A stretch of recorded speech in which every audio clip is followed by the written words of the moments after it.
Hello my friends and welcome back to my channel. Today I am reviewing the new NARS Afterglow Liquid Blush. I have here 3 colors and I'm excited to play with them. I feel like there was a lot of interest in this release when I posted on Instagram, so I'm excited to try them for you. Of course, if you're new here, welcome. Don't forget to subscribe down below. Also follow me on Instagram. If you're on Instagram, I'll have everything link down below. So let's get started. These liquid blushes will run you $32. They come in 6 different shades and they give you 7 ml.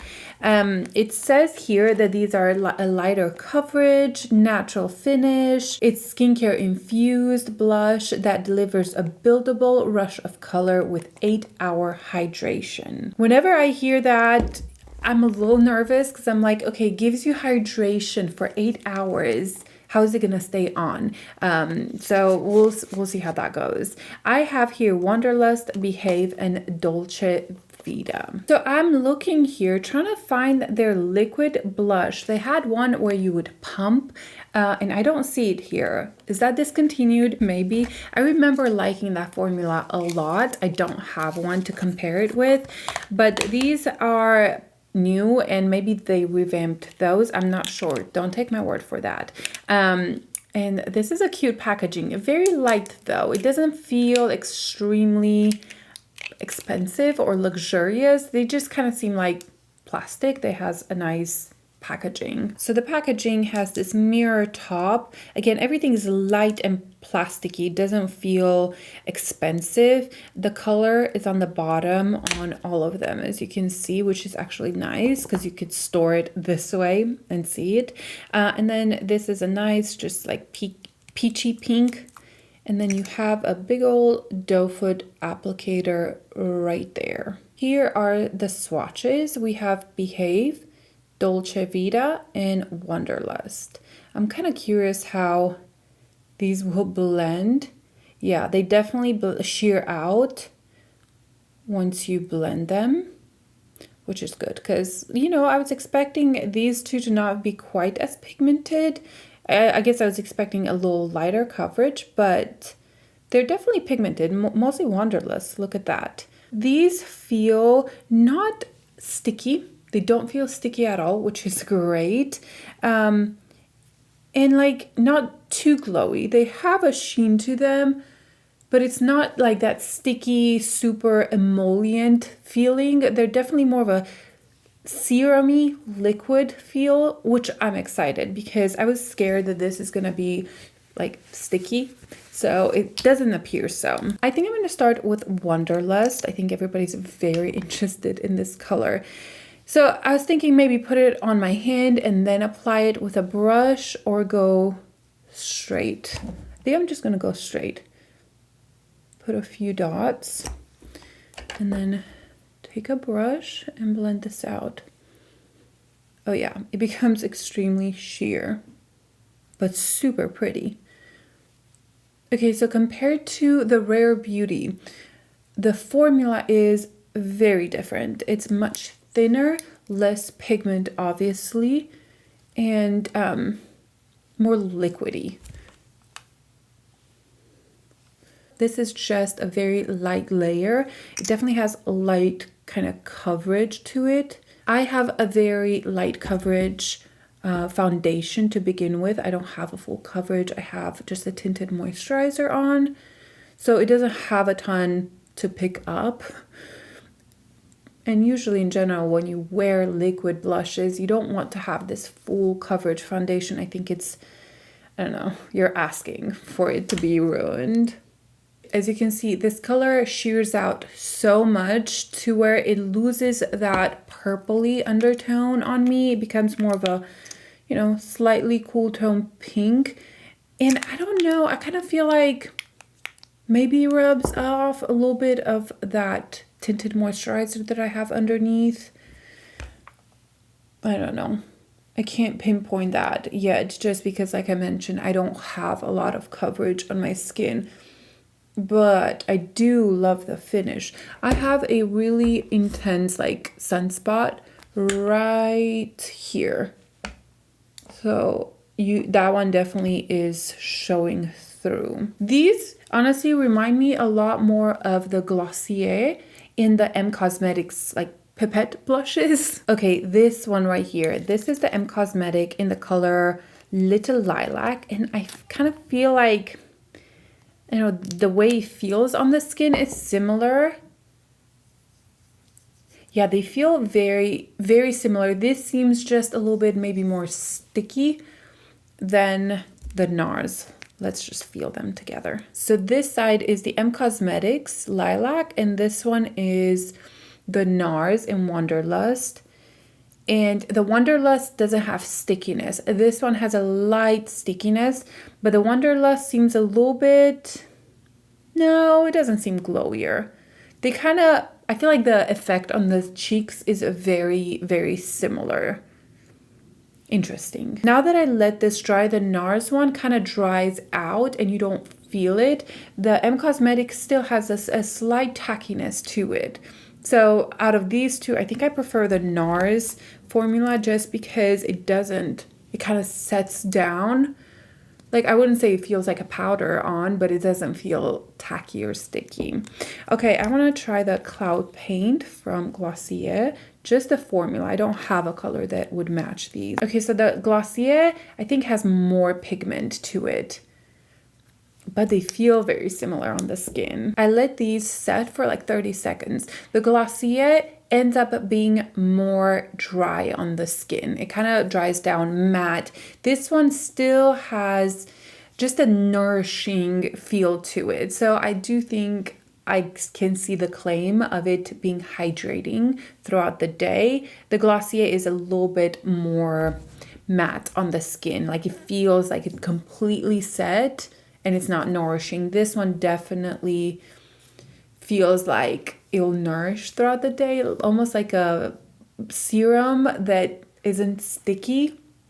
It reminds me of that. I decided to put a little bit of the Rare Beauty right here, and this obviously is extremely pigmented compared to the NARS one, and the NARS one is just lighter. It feels more moisturizing and just a lighter texture on the skin. They're not similar whatsoever. I also pulled out the Chantecaille, but this is very different. It has that gel formula, but I was thinking maybe on the skin, I want to see. No, it's not the same. This one has more of a gel feel to it, and the finish sets down a little bit more, and it's not quite as hydrating as the NARS. Okay, moving on. Let's try Dolce Vita on this side. I do like this color. My hair, I didn't even brush it today.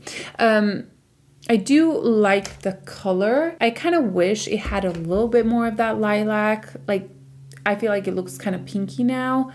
I wish it had more of the lilac. For Dolce Vita, I think I'm gonna try it off of my hand. I am gonna take this BK Beauty Angie Hot and Flashy 507 and do this. Kind of wanna, okay, this has more pigment to it, which I was expecting just based on the swatches. I kind of feel like this held on to the pigment a little bit better than the lilac. Maybe it's the brush. Obviously, the tools you use make a big difference on how the blush looks. But I do think that this has more pigment. So the Dolce Vita is said to be a dusty rose, and I feel like it is, although I was hoping it would be more dusty, like a little bit more brownish, as you can see there. I think on my cheeks it looks just a little bit brighter, so I was kind of hoping it would stay a little bit more muted and darker almost. And I mean, it's pretty, but it faded out. Let's put a little bit more. I feel like that helps, but see, it has that brightness to it that I didn't expect. I was expecting definitely a little bit more subdued. I think I like the color built up just a little bit more. So you guys can see it has that glow to it. Even Wonderlust that, you know, I put it first, so it should be set. I don't feel it on the skin, which is really nice. but it has that luminosity to it, which I really like. Okay, I think I want to take Wonderlust just a little bit more, and I want to add it with my fingers to see if I can build up this color a little bit more. I am working with my fingers a lot when I do makeup, so this does not bother me. This would be easier if it worked better with the fingers, and I kind of think it does. I think it doesn't soak up much of the product. I cannot imagine using a beauty blender with this. Like, you'd be left with no color. Now that we build up both of these blushes, I think you can see the color difference much more. Obviously, this is a little bit more cool tone, the Wonderlust. It has a little bit more of that lilac-y undertone. And this is a little bit more, I wouldn't even call it a dusty rose. It's just, it almost has some red to it. That's like blended out. So these are the two colors. I will wipe this off and then try the last color. Moving on to the color Behave, and this is described as a mauvey pink. And guys, I don't see it. I don't see much mauviness in it at all. Just the way the Dolce Vita, it says that it's a dusty rose. I saw more red in there rather than a rose, but we'll go with it. Okay, let's put this on this side. I didn't powder at all my concealer or foundation or whatever I put on. I'm going to take this Zoeva 125. It's a stippling brush and blending this. I think I like this color the most out of all of them. It's a very light, but as you guys saw, I was able to build up the other colors quite well. So I think I'll be able to build this one up as well.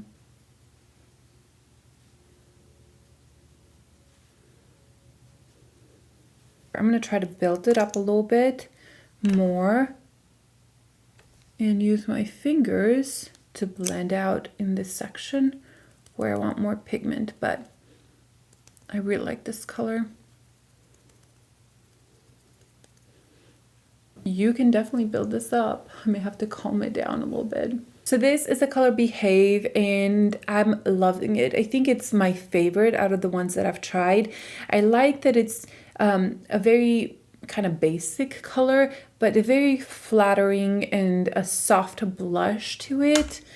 And I'm not sure how much the camera can pick up at how blurred almost the cheek area looks. You definitely don't need a highlighter with this because it has that, unless you want to be beaming, but it's a beautiful, beautiful finish. I'm going to powder just a little bit under my eyes because I feel like there's just too much glow everywhere. I'm going to take a little bit of the Westman Atelier powder and just kind of touch that under eye section a little bit.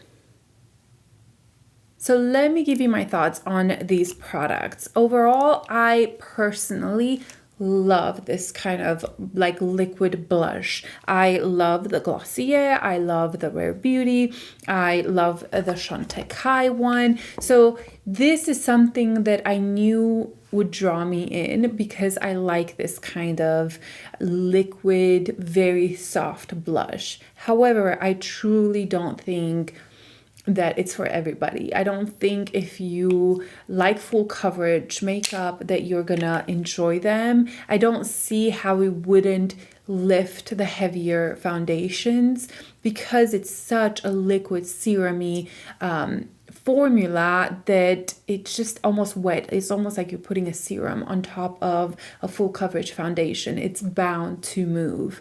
The finish is really beautiful. It's a natural slight glow to it, but it's not super shiny. I like that they set down so you don't really feel them on. It's not like my hair is getting stuck there. Like there's very little hydration almost to it rather than tackiness. And I like the application. I like that it's a doe foot applicator, unlike the Glossier where you have to squeeze on your hand and do all that. I like the cloud paints. I don't reach for them that much because of the application, but this you can be much more precise of where you want these to go. Now, the negative, I think the colors are sheer where they don't show up the way I was expecting them to. Like, I was really excited about the lilac color, and I kind of feel like that was a little disappointing because I was expecting a little bit more. I feel like, the M Cosmetics, which are very sheer, are even more pigmented than the NARS one. So that is something that you have to know, that these are sheer, they're almost see-through. I would say it reminds me of the Mermaid blushes, but the finish is completely different. But they have the same idea where it's like you can see your skin through these. And you know, it's something that not everybody's gonna like. I was looking at the reviews from Sephora, and it has 4.8 stars, 58 reviews. But when I went to select only the verified reviews, there were 0 reviews. So don't be fooled by the Sephora reviews, because those are either paid or these have been sent to the people. So you kind of want to be aware of that. So in my opinion, I don't think that these are going to have that rave reviews at Sephora, because I don't think it's for everybody. Personally, me, I love them. I think it's very much me and my kind of makeup, and it's a perfect summer blush that is not too intense, that it's soft. It really filters. You can see, can you see how beautiful it looks on the skin? I really, really like the finish, and I feel like it's very flattering. But like I mentioned, it's not for everybody. It truly is not. And the application, it's a little bit extra than like a powder blush, right? Because you have to apply it, but you can blend it in with your fingers. It worked really well. And with a synthetic brush, it worked really well. The stippling brush, just so many different applications, I feel like worked really good. Again, the pigment is not super intense. You're not going to get this super blushy look, but you can build it up more than first application, which I really liked. All right, guys, I wanted to check in real quick. It's only been an hour. I'm blinded. I may go up here to see if I can show you the blush and kind of give you another update on what I think about this. Okay, here we are. So I just wanted to show you just how faint the color is. And I kind of feel like all the colors blend together, like you don't have a strong pigment to this. So I'm liking the way it looks. I did put a highlighter. I shouldn't have, but I think you can kind of still see the idea. I'm testing out a new highlighter, so that's why I had to put one on. So I like the way these look on, but I kind of feel like they're already fading. The pigment's not very strong. It's almost too little even for me. Oh, there's a wasp. Moved away from the wasp. It's still there, but I'm brave. Anyway, so yeah, I just wanted to give you kind of an update on this. Maybe I'll be able to do another check-in in a couple hours. Those are my thoughts right now. I'm kind of iffy about it just because of the longevity and the fact that these are so sheer. And I do like a sheer blush. And I think, you know, for that no makeup look would be really pretty. But the color is just, they all kind of end up looking similar on the skin. So that's my 2 cents on this. I will see you in just a little bit. So this is after a full day. It is 7 o'clock at night. I put this around 10 o'clock and there's not much color there. There's just, you know, glow from probably my oils coming through, but I feel like the color was fading already within like a couple hours. And I would say by hour 3, I was able to still see a little bit, but it's gone. Like, this goes away so quickly that I just don't think it's worth $32. The Huda ones also are liquid, and the lip and cheek stain, those I feel like last so much better overall because it's a stain. They last pretty much all day. And it has that beautiful kind of finish as well. So in my opinion, even though I like the way these look on, I loved my cheek, just the stain power is so bad that I just don't think they're worth the money. So those are my final thoughts. If I have any other thoughts, I will update you in the future video. But for now, I really think I really think the lasting power is such a huge negative that it overpowers the fact that they look pretty on the skin and all that. So those are my final thoughts. I hope this was helpful, and I'll see you guys in my next video.